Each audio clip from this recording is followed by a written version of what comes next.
আসসালামু আলাইকুম। আশা করি সকলেই ভালো আছো।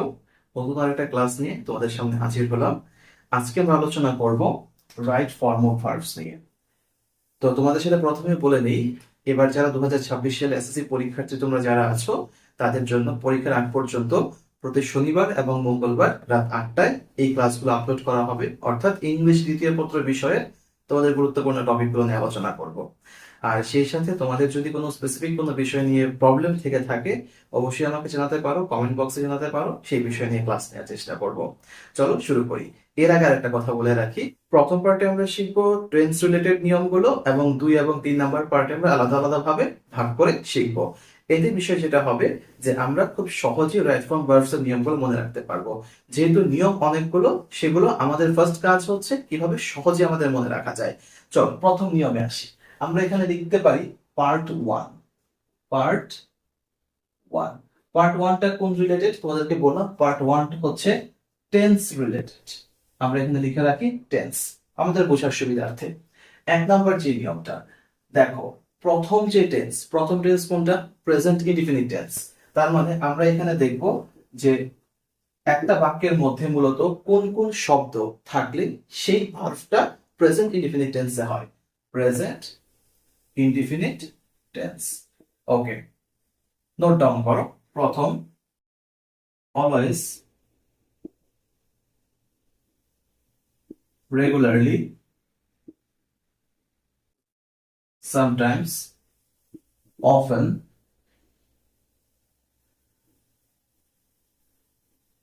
generally, everyday, etc. ওকে, তার মানে কোন একটা বাক্যের মধ্যে যদি always, regularly, sometimes, often, generally, everyday এই শব্দগুলো থাকে, তাহলে সেই বাক্যের ভার্বটা অবশ্যই কি হবে? প্রেজেন্ট ইনডিফিনিট টেন্স, অর্থাৎ ভার্ব এর বেস ফর্ম বসবে। বেস ফর্ম বসবে। ক্লিয়ার? এই হচ্ছে এক নাম্বার। এরপর আরো আছে, দেখো নিয়ম কি? যদি হ্যাড বেটার থাকে, had better, had rather, would better, would rather, let, must, need, dare, etc. ওকে, দ্বিতীয় ক্ষেত্রে had better, had rather, would rather, let, must, need, dare যদি এই শব্দগুলো থাকে, সেক্ষেত্রেও আমার ভার্বের কি হবে? বেস ফর্ম হবে। নাম্বার 3 খেয়াল করো। নাম্বার 3 হচ্ছে সকল মডেল অক্সিলারিজ। মডেল অক্সিলারি কোনটা? মনে রাখবা, can, could, may, might, should, could, etc. ঠিক আছে, আমরা মূলত প্রেজেন্ট ইনডিফিনিট টেন্সের ক্ষেত্রে তিনটা নিয়ম দেখলাম, যে যদি কোন একটা বাক্যের মধ্যে always, regularly, sometimes, often, generally, everyday ইত্যাদি শব্দ থাকে, had better, had rather, would rather, let, must, need, dare এগুলো থাকে, অথবা modal auxiliaries can, could, may, might, should এই শব্দগুলো যদি থাকে, তাহলে সেই বাক্যের ভার্বটা হবে মূলত বেস ফর্ম, অর্থাৎ প্রেজেন্ট ইনডিফিনিট টেন্স আকারে হবে। ঠিক আছে, এখন কিছু এক্সাম্পল দেখবো।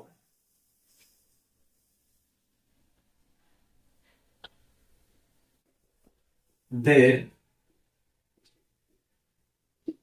normally dash up early in the morning.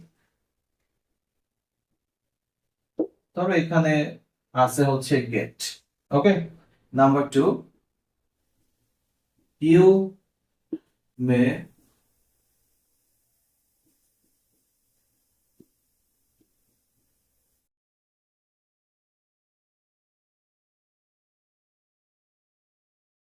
to complete. Okay, এই দুটো বাক্যের মধ্যে খেয়াল করো, they normally dash up early in the morning, যেহেতু বাক্যের মধ্যে নরমালি শব্দটা আছে, তার মানে আমার এই যে ভার্ব আছে, ভার্বটা মূলত এই বাক্যটা মূলত প্রেজেন্ট টেন্স আকারে হবে, আর যেহেতু প্রেজেন্ট টেন্সের ভার্ব হয় মূলত বেস ফর্মে, সেক্ষেত্রে এখানে কি হবে, গেট আপ, অর্থাৎ they normally get up early in the morning. Number 2 খেয়াল করো, you may dash your lesson today, তার মানে এখানে আছে কমপ্লিট, মূলত তোমার প্রতিদিনের পড়া প্রতিদিন কি করা উচিত, শেষ করা উচিত, সেটা বোঝাচ্ছে। যেহেতু বাক্যের মধ্যে মে একটা মডাল অক্সিলারিজ আছে, তাই ভার্বের কি বসবে, কমপ্লিটের বেস ফর্ম, কমপ্লিটের বেস ফর্মটা কি হয়, কমপ্লিটই হয়। ক্লিয়ার? মূল কথা হচ্ছে কোন একটা বাক্যের মধ্যে আমরা এখানে যে তিনটা নিয়ম দেখলাম, এই তিনটা নিয়মের কোন একটা শব্দ যদি থাকে, তাহলে সেই ভার্বটাই কি হবে, বেস ফর্ম আকারে লিখতে হবে। এখন আসলে 2 নাম্বার নিয়মে যাই। 2 নম্বর নিয়ম হচ্ছে present continuous tense.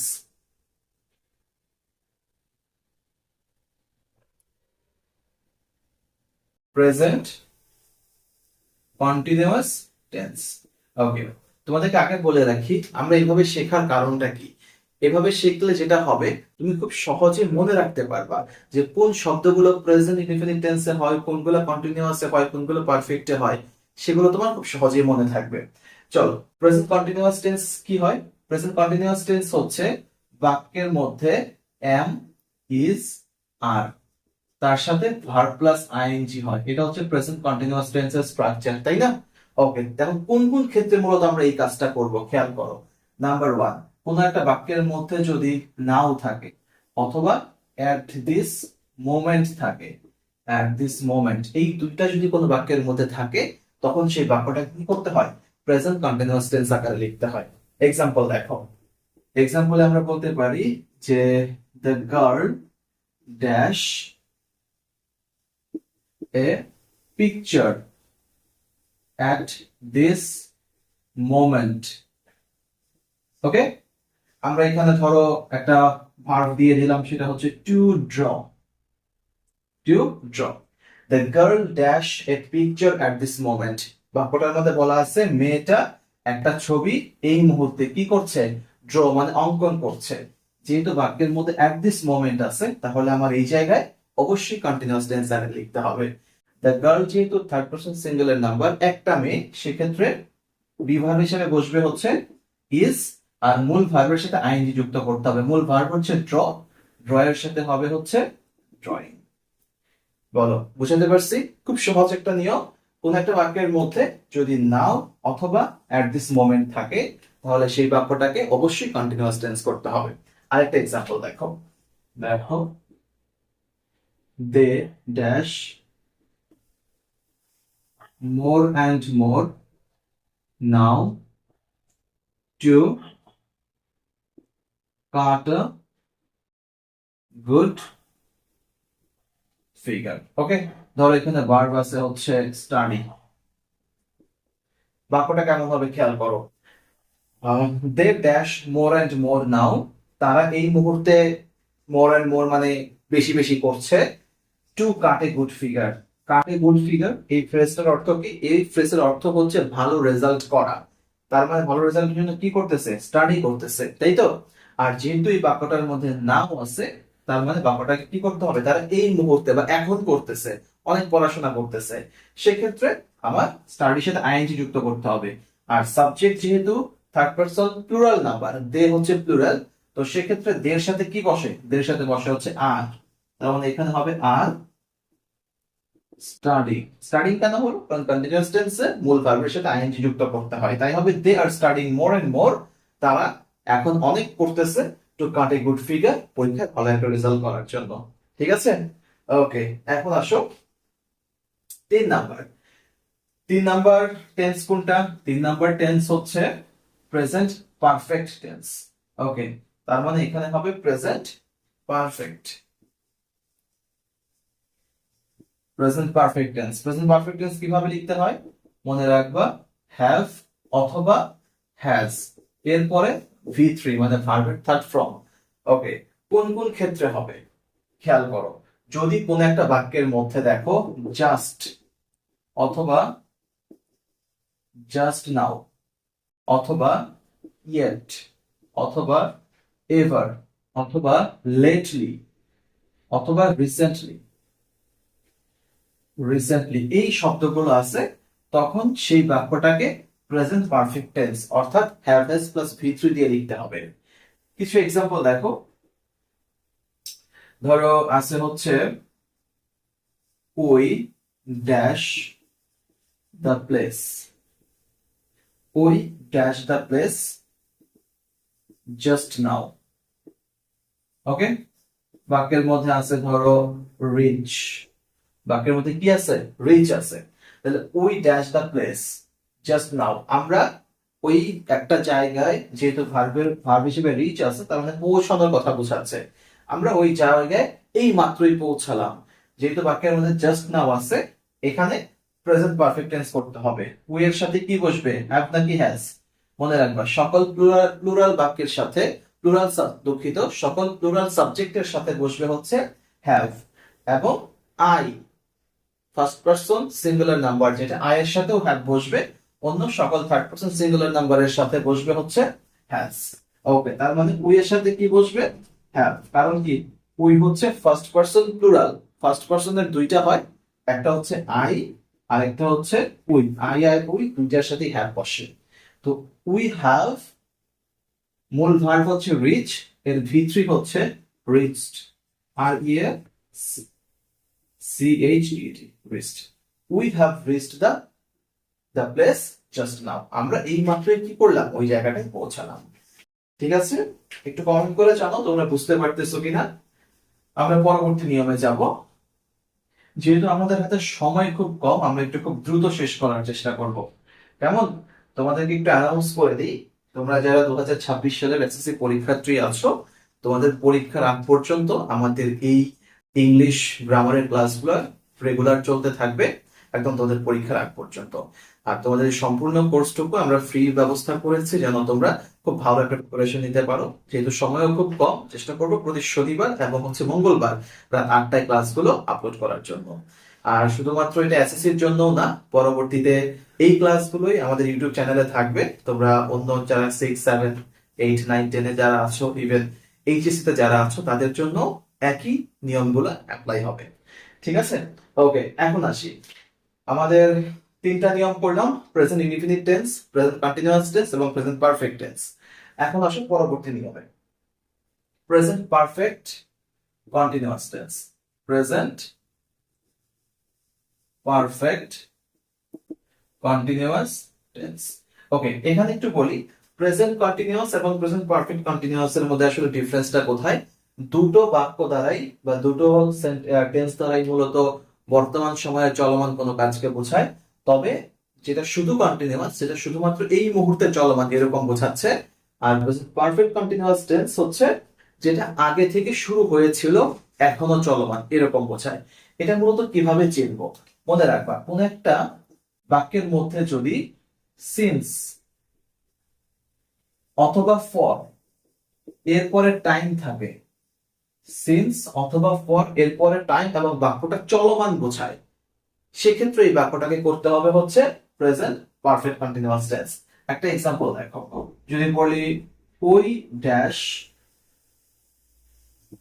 In Dhaka since 2013। ওকে, খেয়াল করো, বাক্যের মধ্যে ধরো এখানে আছে হচ্ছে টু লিভ, টু লিভ। ওকে, বাক্যের মধ্যে গ্যাপের মধ্যে ভার্বে আমরা এটা বসাতে পারবো। তো এই ক্ষেত্রে we dash in Dhaka since 2013, দেখো 2013 এর পূর্বে সিন্স আছে, একটা সময়কালকে নির্দেশ করতেছে যে আমরা ঢাকায় অবস্থান করছি কত সাল থেকে? 2013 সাল থেকে আমরা ঢাকায় আছি বা বসবাস করতেছি। যেহেতু এখনো করতেছি, চলমান বোঝাচ্ছে, সেক্ষেত্রে আমার এই ভার্বটা মূলত কোন টেন্স আকারে হবে? প্রেজেন্ট পারফেক্ট কন্টিনিউয়াস টেন্স আকারে হবে। সেক্ষেত্রে আমরা লিখবো we have been living, we have been living in Dhaka since 2013 সাল থেকে আমরা ঢাকায় বসবাস করছি। এরকম আরেকটা এক্সাম্পল দেখো, the boy dash the book for 2 hours। ধরো এখানে থাকবে হচ্ছে টু রিড, টু রিড। ওকে, বাক্যের ভার্ব হিসেবে আছে টু রিড। এক্ষেত্রে আমরা কি লিখবো? The boy dash the book, মানে রিড, ছেলেটা বইটা পড়তেছে ফর 2 আওয়ার্স। এই যে ফর, এরপরে সময় নির্দেশক বা টাইম আছে, সেক্ষেত্রে আমরা বলবো যে 2 ঘন্টা ধরে ছেলেটা বইটা পড়ছে। এক্ষেত্রে আমার বাক্যটা প্রেজেন্ট পারফেক্ট কন্টিনিউয়াস টেন্সে চলে যাবে। দ্য বয়ের সাথে অবশ্যই কি বসবে? দ্য বয়ের সাথে হ্যাভ বিন না হ্যাজ বিন? মনে রাখবো, দ্য বয়ের সাথে বসবে হচ্ছে হ্যাজ বিন। হ্যাজ বিন, তারপরে মূল ভার্বের সাথে আইএনজি যুক্ত করতে হবে, reading. The boy has been reading the book for 2 hours. আচ্ছা, এখানে একটা কথা বলি, আমি স্ট্রাকচারটা হয়তো আগে দিই নাই, আমরা চেনার উপায়টা দিছিলাম। একটা পারফেক্ট কন্টিনিউয়াস টেন্সটা কিভাবে চিনবা? সিন্স প্লাস টাইম থাকলে, সিন্স অথবা ফর প্লাস টাইম থাকলে বলবো সেটা হচ্ছে একটা present perfect continuous tense. But present perfect continuous টেন্সের ভার্বের ফরমেশনটা কেমন হয়? মনে রাখবা, হ্যাভ বিন অথবা হ্যাজ বিন, এরপরে মূল ভার্বের সাথে আইএনজি যুক্ত করতে হবে। এর ফলে মূলত একটা প্রেজেন্ট পারফেক্ট কন্টিনিউয়াস টেন্সের ভার্বের ফরমেশনটা হয়। বুঝাতে পারছি? যদি বুঝতে পারি, আমরা প্রেজেন্ট টেন্সটা শেষ করে ফেললাম। প্রেজেন্ট টেন্সের পরে মূলত আমরা পাস্ট টেন্সে যাব। পাস্ট টেন্স কোনটা? পাস্ট টেন্স খুবই সহজ। পাস্ট টেন্স চেনার উপায় হচ্ছে যে অতীত নির্দেশক শব্দ, পাস্ট ইনডিফিনিট টেন্স। হ্যাঁ, পাস্ট ইনডিফিনিট টেন্স মূলত ভার্বের ফরমেশন কেমন হয়? V2, তার মানে সাবজেক্টের পরে যেই মেইন ভার্ব থাকবে সেই মেইন ভার্বের পাস্ট ফর্ম হবে। কিভাবে চিনবো? নিয়মগুলো দেখো। যদি কোনো একটা বাক্যের মধ্যে অ্যাগো, লং অ্যাগো, তারপরে হচ্ছে last plus time. Last plus টাইমটা মূলত কেমন? ধরো একটা এক্সাম্পল দেই, যে লাস্ট ডে, লাস্ট ডে অথবা লাস্ট ইয়ার, ঠিক আছে? এরকম লাস্টের সাথে যদি কোনো শব্দ যুক্ত থাকে সেটা, অথবা ধরো ইয়েস্টারডে, ইয়েস্টারডে, এই অতীত নির্দেশক যত শব্দ আছে, হ্যাঁ, আমরা এখানে উল্লেখ করতে পারি অতীত নির্দেশক ওয়ার্ড থাকলে মূলত সেই বাক্যের ভার্বটা হবে পাস্ট ফর্ম হিসেবে। আর একটা নিয়ম দেখবো, যদি কোন একটা বাক্যের মধ্যে ইট ইজ টাইম অথবা ইট ইজ হাই টাইম থাকে, ওকে, অথবা যদি উইশ থাকে, সাথে যদি ফ্যান্সি থাকে, এই শব্দগুলো যদি থাকে সেক্ষেত্রে সেই বাক্যের ভার্বটাও হবে হচ্ছে পাস্ট টেন্সে। এখানে একটা কথা বলি, এই যে ইট ইজ টাইম এবং ইট ইজ হাই টাইম, এই যে বাক্য, এই যে শব্দ দুইটা আছে, এটা এই ফ্রেজটার পরে মূলত একটা নিয়ম আছে, সেটা হচ্ছে যদি টু থাকে, মনে রাখবে এটা একটু ব্যতিক্রম, যে it is time, it is high time, এর পরে যদি কোনো সাবজেক্ট না থেকে সরাসরি টু থাকে, এগুলোর পরে যদি প্লাস টু থাকে তাহলে কিন্তু V1 হয়। বুঝতে পারছি? ইট ইজ টাইম অথবা ইট ইজ হাই টাইম, এরপরে সাবজেক্ট না থেকে যদি টু থাকে সেক্ষেত্রে ভার্বের হচ্ছে বেস ফর্ম হয়। অথবা যদি ইট ইজ হাই টাইম বা ইট ইজ টাইমের পরে সাবজেক্ট থাকে, তারপরে V2 বসবে। দুইটা দিলাম, ক্লিয়ার? ইট ইজ টাইম অথবা ইট ইজ হাই টাইম, এরপরে যদি টু থাকে তাহলে হবে হচ্ছে ভার্বের বেস ফর্ম, এবং যদি সাবজেক্ট থাকে তাহলেই হবে হচ্ছে ভার্বের পাস্ট ফর্ম। আর বাকি নিয়মগুলো তো হলোই, যে ago, long ago, last plus time, yesterday, এই শব্দগুলোর পরে এই শব্দগুলো থাকলে অবশ্যই সেই ভার্বের পাস্ট ফর্ম হবে। এক্সাম্পল দেখো, এক্সাম্পল দেখি আমরা কিছু।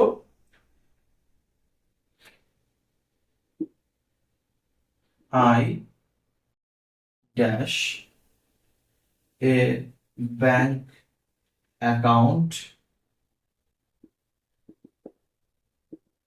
Last week. ওকে, ধরো এখানে ভার্ব হিসেবে আছে হচ্ছে open, I open.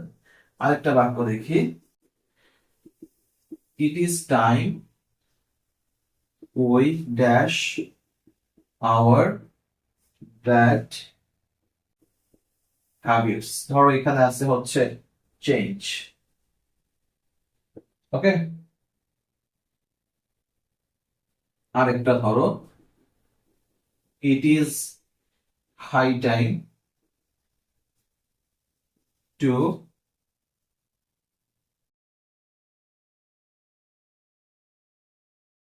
Traffic rules. ধরো কন্ট্রোল হচ্ছে এটার মূল ভার্ব। এই তিনটা বাক্য কিভাবে করব? Number one, I dash a bank account last week. তার মানে ভার্ব হিসেবে যেহেতু ওপেন আছে আর হচ্ছে এখানে অতীত নির্দেশক শব্দ লাস্ট উইক আছে, নিঃসন্দেহে এখানে হবে হচ্ছে ওপেনড। আমি একটা ব্যাংক অ্যাকাউন্ট ওপেন করেছিলাম কখন? লাস্ট উইকে। Number two, it is time. It is টাইমের পরে বলছিলাম যদি সাবজেক্ট থাকে তাহলে অবশ্যই কি হবে? ভার্বের পাস্ট ফর্ম হবে। তার মানে চেঞ্জ যেহেতু আছে তার মানে এটা করতে হবে হচ্ছে changed. It is high time we changed our bad habits. মানে এটা হচ্ছে উপযুক্ত সময় আমরা আমাদের খারাপ অভ্যাসগুলো ত্যাগ করার। ওকে। আর মূলত এখানে এটা বোঝায় যে কোন একটা ইট ইজ হাই টাইমের পরে সাবজেক্ট হলে মূলত কোন একটা কাজ করার উপযুক্ত সময় অলরেডি পার হয়ে গেছে, অ্যাজ সুন অ্যাজ পসিবল সেটা করতে হবে, সেই ক্ষেত্রে মূলত এই ফরমেশনটা বসে। নাম্বার থ্রি হচ্ছে ইট ইজ হাই টাইম, যেহেতু টু আছে তার মানে ভার্বের বেস ফর্ম বসবে, সেক্ষেত্রে মূল ভার্ব যেহেতু কন্ট্রোল, কন্ট্রোলই হবে, কন্ট্রোল। বুঝতে পারছি? পাস্ট ইনডিফিনিট টেন্সটা শেষ হলো। পাস্ট ইনডিফিনিট টেন্সের পরে মূলত past continuous tense.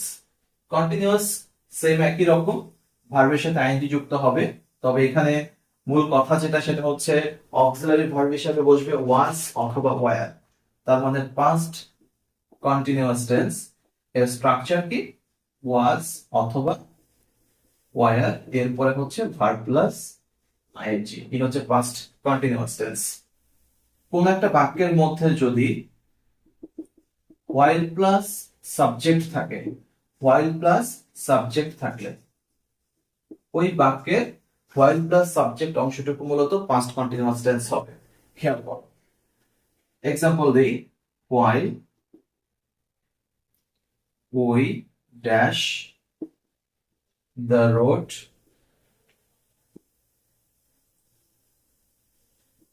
we saw him। ধরো এখানে বাক্যের মধ্যে আসছে হচ্ছে ভার্বের মধ্যে ক্রস, সেক্ষেত্রে কি হবে? while we ক্রস যেহেতু হচ্ছে বাক্যের ভার্ব, সেক্ষেত্রে উই এর সাথে কি বসবে? ওয়াজ নাকি ওয়্যার? অবশ্যই ওয়্যার বসবে। while we were crossing, crossing কেন? কারণ কন্টিনিউয়াস টেন্সে মূল ভার্বের সাথে আইএনজি যুক্ত করতে হয়। যখন আমরা রাস্তাটা পার হচ্ছিলাম উই স হিম, আমরা তাকে দেখেছিলাম। ঠিক আছে, এই হলো এটা। আরেকটা নিয়ম মনে রাখবা, যদি হোয়াইলের পরে হোয়াইলের পর যদি সাবজেক্ট না থাকে, সাবজেক্ট না থাকলে ভার্ব প্লাস আইএনজি হয়, ভার্ব প্লাস আইএনজি হয়। এটার একটা এক্সাম্পল দেখো, while dash in the field